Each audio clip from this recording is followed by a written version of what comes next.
So this is a clearer camera. I can see you better than before. Nice to see you.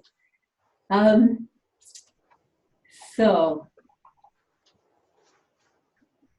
I'd like to just start by sharing a little bit. As I said, Dharmarajan asked me in honor of our 50th anniversary to share with you some of what Ananda was like when I came, and I'll share it in the sense of helping you understand Swami Kriyananda and Ananda village, and also what you experience in Ananda Chennai, because Swami set a model in the early days that you are benefiting from right now. So I was 23 years old. Actually, I was 22 years old, and I was not on the spiritual path at all. I was just enjoying life and planning to go to work. I was working and planning to go to a graduate school. And that was the night before my 23rd birthday. Then the morning of my 23rd birthday, I woke up and I was a different person. I was desperately seeking truth. And I knew that had to be what I was going to do first and foremost. So that set me on a course of exploration that led me to Ananda. And on my 24th birthday, 1 year later, I moved to Ananda village. So that was 1971. So this was my 48th birthday, 48th year at Ananda. So it's a nice 12-year cycles all the way around. And when I came in 1971, Ananda was anything that you saw, those of you who were here, Ashwini Alongo and any others, wasn't here. There was nothing here. There was the meditation retreat had some old geodesic domes and some trailers and so forth. And so that's what was here when I came. And a lot of wonderful people that I'd never met, anyone so interesting and inspiring before. And then, of course, Swami Kriyananda. So people make a big deal about, oh, in the early days, you didn't have running water, or you didn't have this, or you didn't have that. And it was really not a hardship at all. It was really an adventure. And we all loved it. It was just you just figure out how to do things. And it was very, very wonderful. And I wouldn't trade it for anything. But I wanted to share a little bit about what Swami was doing at that time, because I have some friends who were part of Ananda, but they felt that two different people, they each had different gurus, and I won't say their names because you might know one of them, but they felt that they couldn't stay at Ananda, they had to follow a different guru. And they did, and they, of course, were very fulfilled because of being with their guru, but they said that the daily life of their ashram wasn't fun at all. And if they could only be a disciple of Master, they would trade their life for Ananda in a minute. Because Swami understood how to create a lifestyle that was really not just inspiring spiritually, but harmonious among people, and deeply fulfilling. He really, the other people went to follow really great spiritual teachers. But Swami had that addition, in terms of, in addition to being a great spiritual teacher, he also was a great understander of how to create a way of life that worked for people. And so one of the things he did at Ananda village, which you aren't experiencing so much in Chennai, but he created Ananda village like a village. So it's not like an ashram where you come and you don't have anything and everything is taken care of for you. It's like a small town. Every person is responsible for their own life. And it makes for something natural. It's easy to flow into that. But more than that, he he said that the way that I can best help people is through being their friend. So even though he was a great disciple of our great guru, he created an atmosphere that really was so natural that we, he used to, when he wasn't wearing his Swami robes to teach classes on the weekend, he would wear Bermuda shorts, he would wear a colorful shirt, and he would most of all be our friend. And I think there was a little bit of a veil that he put over himself, so we weren't intimidated. And everyone felt natural around him. And he would tell jokes and he would interact with us. But he would always be aware. And it took me a long time to notice who he was and what he was doing, because he was so natural and he made us all feel at home and that we were treated with respect and that we treated each other with respect. That was the climate that he established that you experience today in Chennai with Dharmarajan and Dharmini. It's natural. It's not that you have to, worship them. You are their friend, and they are your friend. So he set that out as a very definite way of helping people. But he was always aware, very aware of what was going on. And I'll tell you a very funny story from my early days. I moved into the monastery in he started a monastery here. I came in April 1971. In August 1971, he started a monastery. Well, that was too much for me. I barely had landed. I barely knew how to meditate. I barely had I don't know if I even finished the autobiography of a yogi yet. I mean, I was just learning about everything. So I did not join the monastery. Then Haridas was Haridas was one of the original monks. I joined 2 years later, 1973. And when I joined, suddenly I would be meditating in my trailer, and because we all lived in little trailers, and I would hear this voice in my head when I would start to meditate. And the voice would say, it wasn't a voice, it was a thought, very strong thought. You're not sincere. If you were sincere, you would be meditating much more. It was depressing. And I thought, oh, what can I say? He's right. Whatever this voice is, it's right. I'm not a good devotee and so on. And then I would meditate, but it was disturbing.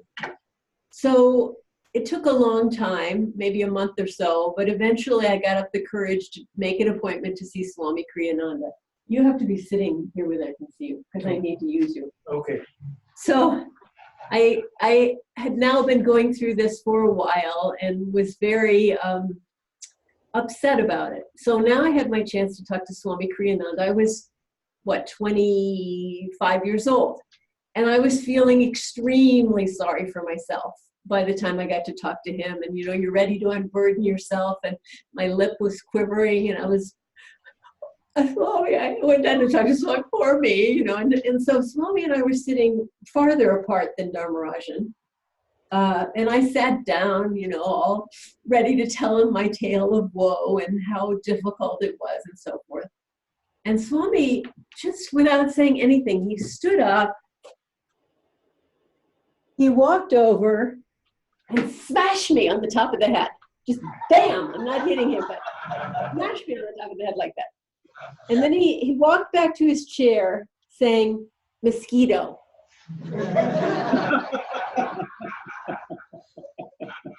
So what happened was very interesting. Obviously, it wasn't a mosquito, but I had been all absorbed. My energy was locked up in the base of my spine, downward flowing.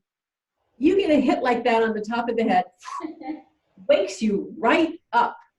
I said, whoa, I needed that. Thank you, Swami. It woke me right up. And so now he could talk to me.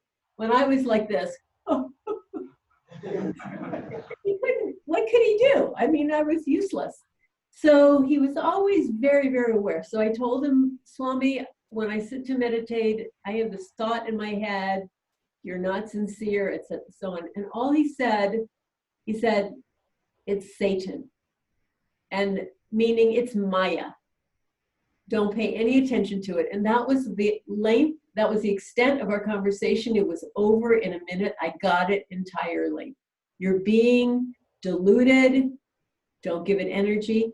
But I never could have even understood it when I was back in my poor me mode. He had to really lift my energy. So that was his method of doing it. It was one of the most effective counseling sessions I've ever experienced. I don't recommend it to you if you're a counselor. I don't think any of us should try it unless God really gives us permission. So that was a sense of him being very, very aware of people all the time. But he set up this thing, as I said, of friendship, but also leadership. He was always, you didn't feel like he was our leader. He saw himself in the role of servant. So for many years, I think the first 15 years, when he needed money, he never took a salary. He would always just go out on a trip, teach yoga and meditation, and earn his salary and come back. And it took a lot of years for the community to get smart enough to feel like we should be paying him a salary so he can stay here. But what he did then was look for leaders who were like him. So he never put people in position of leadership if they were full of themselves, if they were trying to be better than other people. He looked for people who wanted to give more, who wanted to serve more, who were like him, humble, selfless. And that set the course of Ananda in an amazing way, because it just makes life here so, you feel always respected by people in leadership. You don't feel like you're lower. You feel like we're all doing this together. And that's the way life should be. So anyway, that was a beautiful way of how he set things up. But also, he made life at Ananda so much fun. You know, on the one hand, it flowed smoothly because of all this attention to how it was organized and how the leadership worked. But also, Swami himself modeled for us devotion and discipleship, enthusiasm, and fun. So being around him, just like you feel when you come to the center, it's fun. It's not just now we're going to be very spiritual, but we're going to laugh together. We're having fun together. We can relax and be ourselves. When Devi Ji first moved to Ananda, she said, you know, I always had a good sense of humor, but I didn't think it was spiritual to tell jokes. So I was a little shy. But then she realized, no, I can be myself. I can have fun. And Swami set that example. But he put out the energy of focused devotion and discipleship. As I said, in 1971, he started a monastery.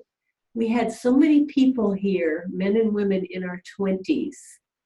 And he felt it was important. He could see that there was sincerity here. But you bring a lot of young people together and really anything can happen.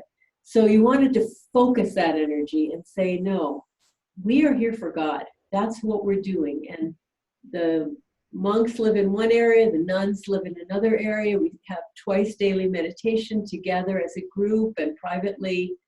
After we've meditated as a group, we each can go to our trailers and meditate on our own.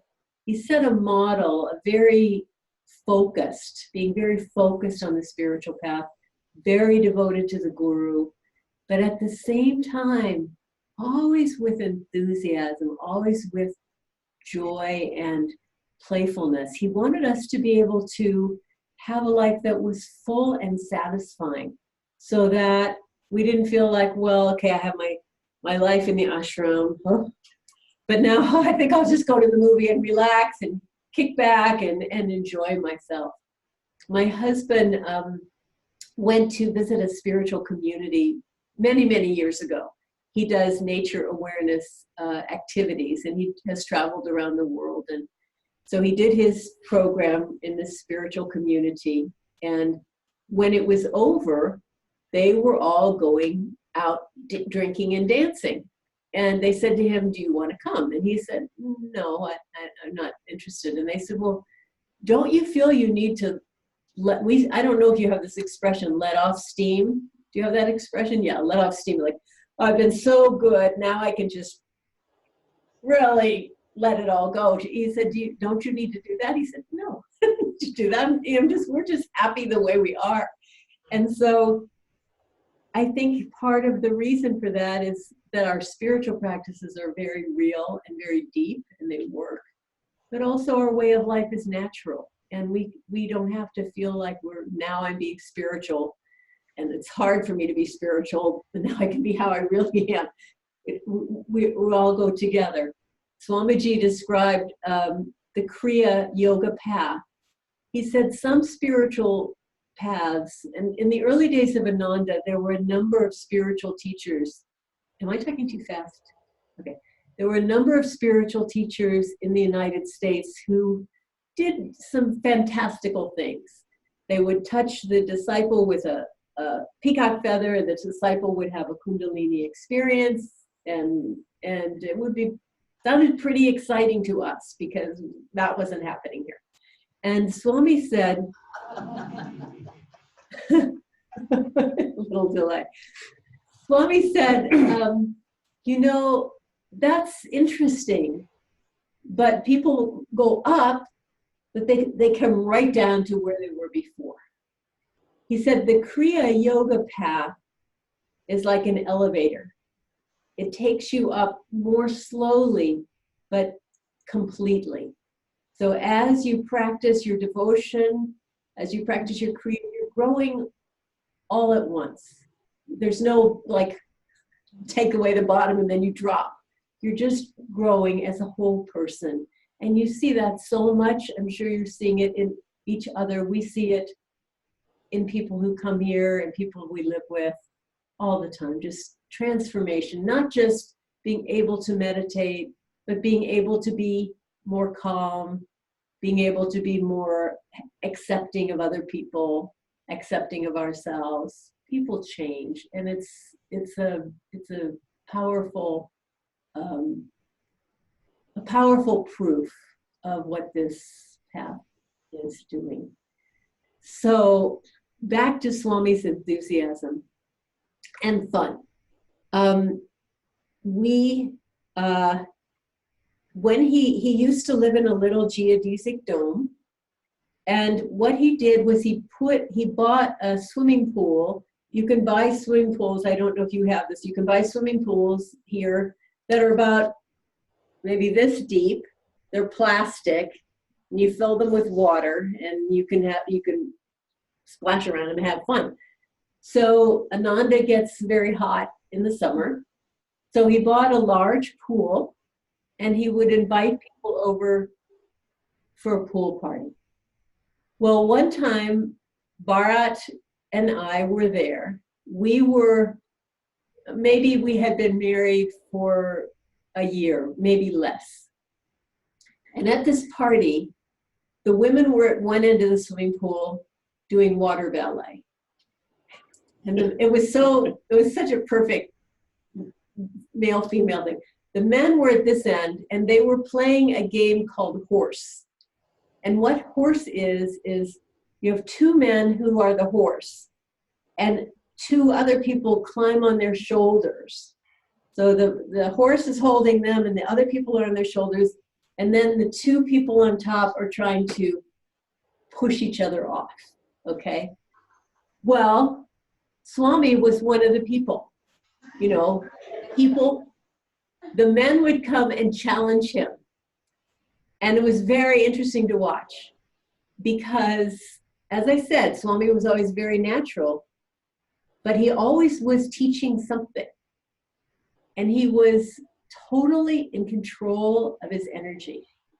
So various men came. They were younger, They were possibly stronger, but they weren't as in control of their energy.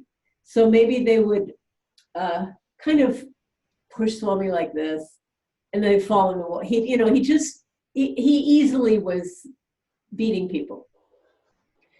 And one man came and he kind of just, barely touched Swami and fell in the water. And I thought, oh, what a beautiful disciple, what a beautiful attitude.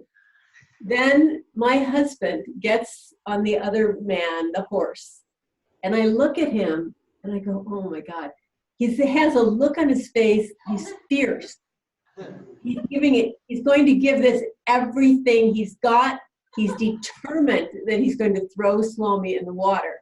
And I was just thinking, oh, this is terrible. This is his teacher. This is his elder.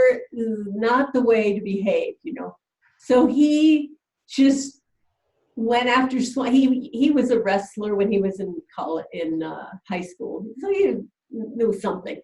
So he was going to go after Swami. Well, he did. He went after him with everything he had. Swami easily knocked him into the water, no problem. But afterwards, it was very interesting because that was a Saturday. And then at Sunday service, Swamiji talked about the incident. And he praised Bharat, my husband, and said, he came after me with everything he had.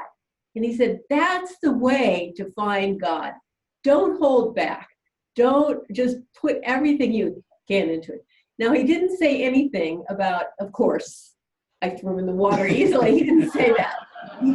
There were people in the audience who thought, did you win? Did you win? Because they knew that Swami, he just doesn't, he can't be thrown off. But just to create an atmosphere of fun like that, and to be able to be natural and just have that kind of thing where it's on the one hand playful, on the other hand still always a learning. We're always learning from him. So let's see, what else did I want to tell you? Is there anything you're particularly interested in? I think if I'm looking here at notes.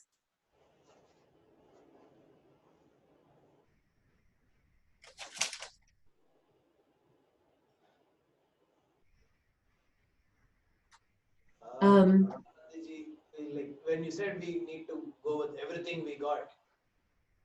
Yes. So when we have a struggle or when we have a negative situation, like how do we approach that? When we have a struggle or a negative situation, how do we approach that in the context of giving it everything? Everything we've got. Very, very good question.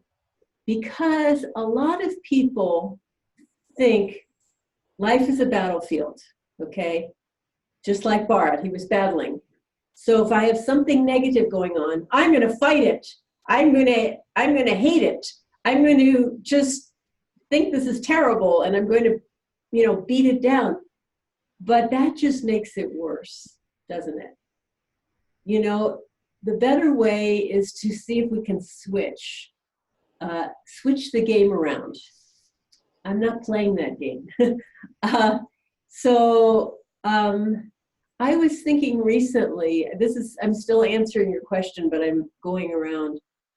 I was thinking recently about how Swami was in terms of accepting every single person. I mean, he wasn't gritting his teeth like somebody comes up who's very, very difficult, and you're okay, I'm going to really be nice to this person, even though, they're so awful.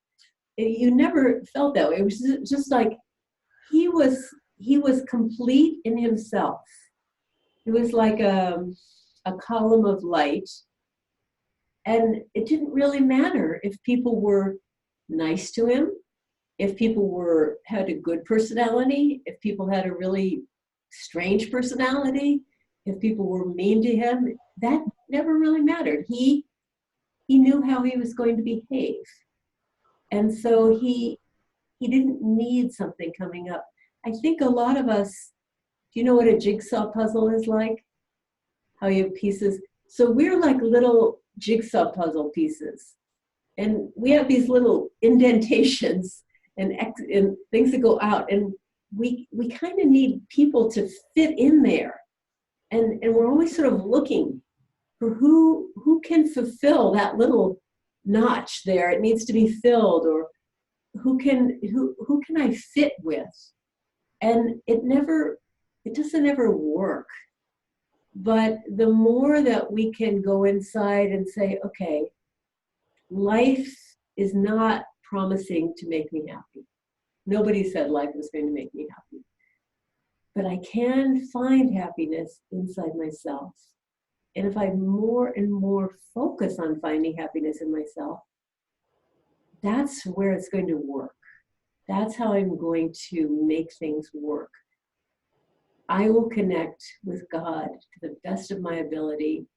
I will feel contentment in myself, and I'll let that flow to other people or to other situations. So when we go around trying to make it work outside, it just doesn't work. But when we go inside first, it does work. I'm sure you know Daya from, maybe you don't know, you know Daya from Delhi, Ananda's Daya. She said when she first came to Ananda in our Palo Alto community, she was very, very new.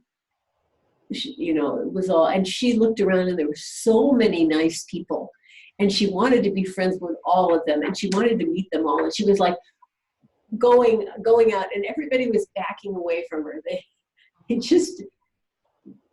was just so outward, and so then she didn't get it because she had many friends in the world, but these people were not.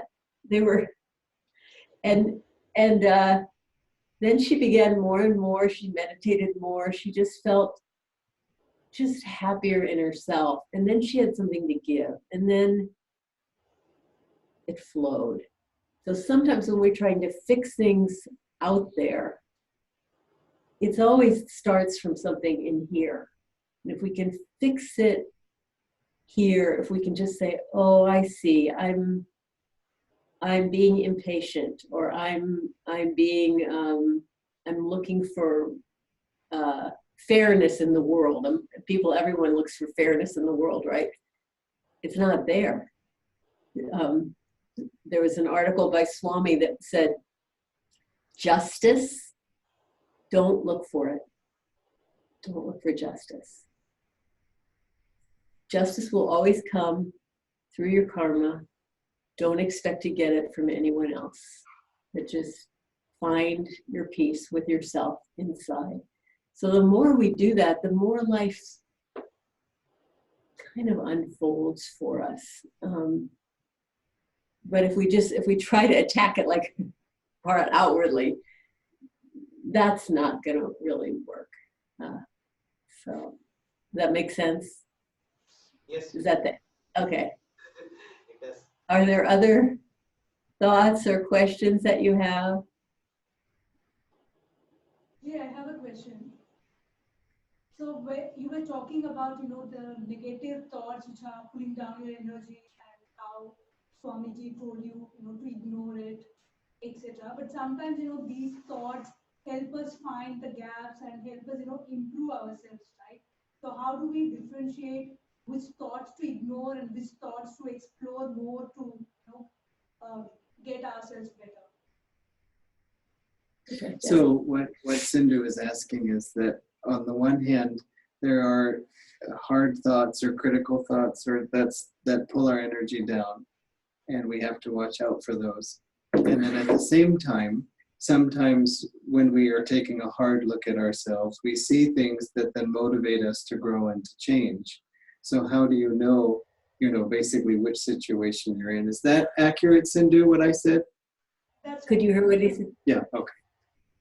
It's a good question, and it's, I think there are things we have to look at, but when we look at them, if it makes us feel discouraged or depressed, then we're not looking at them in the right way.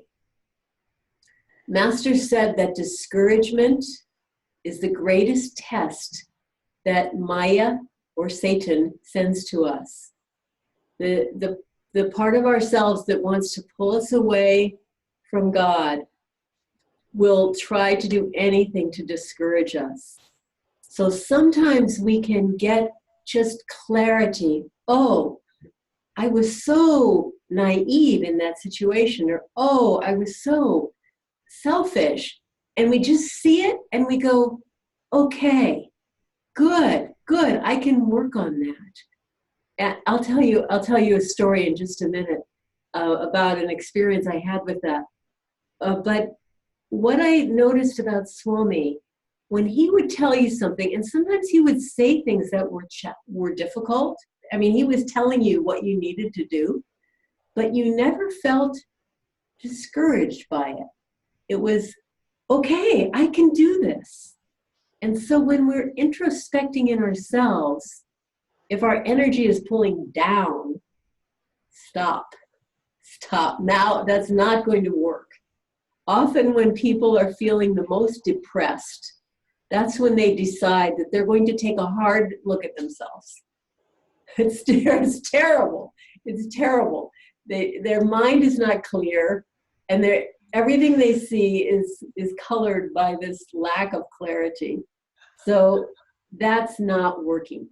But if you can see something and just go, yes, good, I really do need to work on that, and I can do it, then that's very good. That's the way it should be. When you really see what's, like let's say you have a difficulty with another person and you just relax and you say, what's going on in here? Oh, I'm really fearful, or oh, I'm really being judgmental, or whatever. If you can relax and just see it, great. But not when you're depressed. When you're depressed, you should do anything but introspect, okay? That's not the time, not the time. So I said I'd tell you this story that happened. A friend of mine, who is usually very harmonious person, we were disagreeing about something, and they said, oh, Anandi, you are so, I won't tell you the word they said. They put out a word that was not a quality that I want to be. And I was crushed. And I said, oh, they really don't like me. That was my first thought. My second thought was, I really don't like them either. I thought we were friends, but now that I think about them, I don't like them either. So I began to go into a subconscious negative mood. You don't like me? That's okay, because I don't like you either. And it was not a very good place for a person who's been on the spiritual path for a long time. You should be smarter than that. So I looked at that. It went that way for a few minutes. And then I stepped back and I said, oh, this is ridiculous. You're being ridiculous. My conscious mind, my thinking mind stepped in and could see that I was not doing a good thing. But I couldn't change myself. So I said, I have to touch my superconscious in order to change.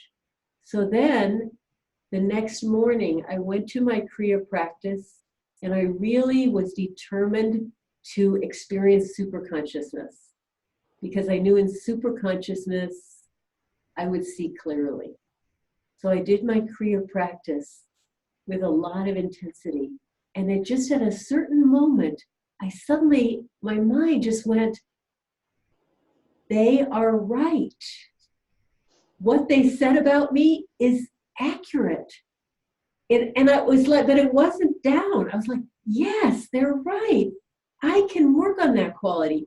I need to work on that quality. How shall I do it? Okay, first thing, I will be aware of it. I will give it to God. I'll say, I don't want this quality anymore. Then I'll meditate on the opposite good quality. And I'll try to feel that quality inside myself. And I did that. I did both of those things. And it really, really has made a difference. But that moment of saying, yes, what they said yesterday made me feel so terrible, but I realized that's exactly what I needed to hear. So when we have that, now that's how we work on something. When we can see it and go, yes, yes, I can do this, but not like, oh, it's hopeless.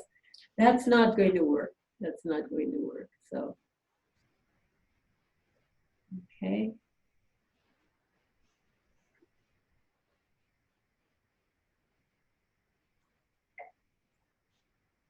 Well, let's see. If I can think of one other story to tell us about Swami, I will.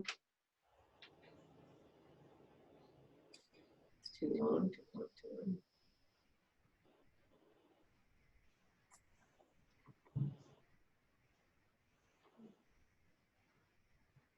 I think that basically,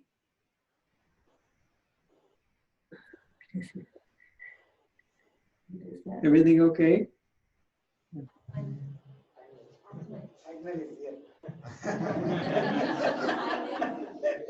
Agnel? Yeah, he always, so you have to watch him because he'll be off the camera and he'll be making faces at, you know, and pointing at the screen and going like this. So we want you where we can see you. No, I'm just kidding. He never does that. But you know, it's so nice to see your face and we miss you. And so please don't hide off camera. He's the one who set this whole thing up. I think it's even your camera we're using. It's a better Right? camera than we've used before. Very nice. Thank you.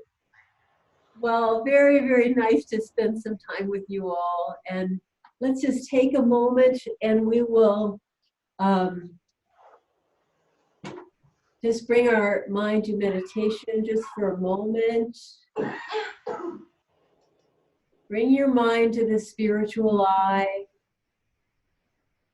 and determine and remind yourself more and more that this is where you want to keep your mind.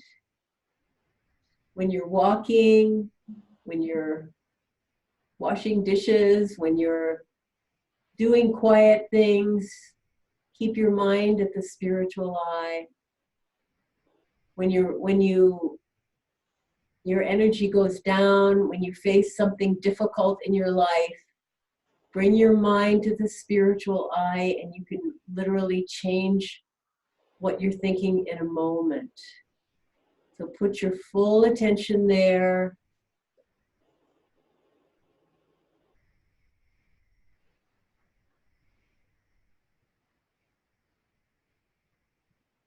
And let's close with a prayer.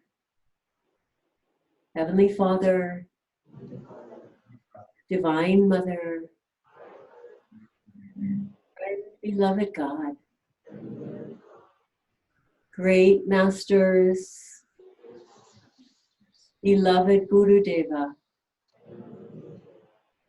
humbly we bow to you all.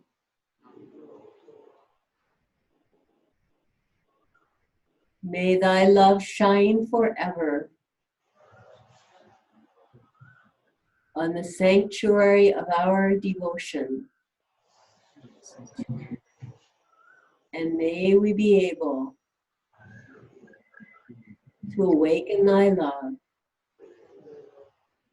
in all hearts. Om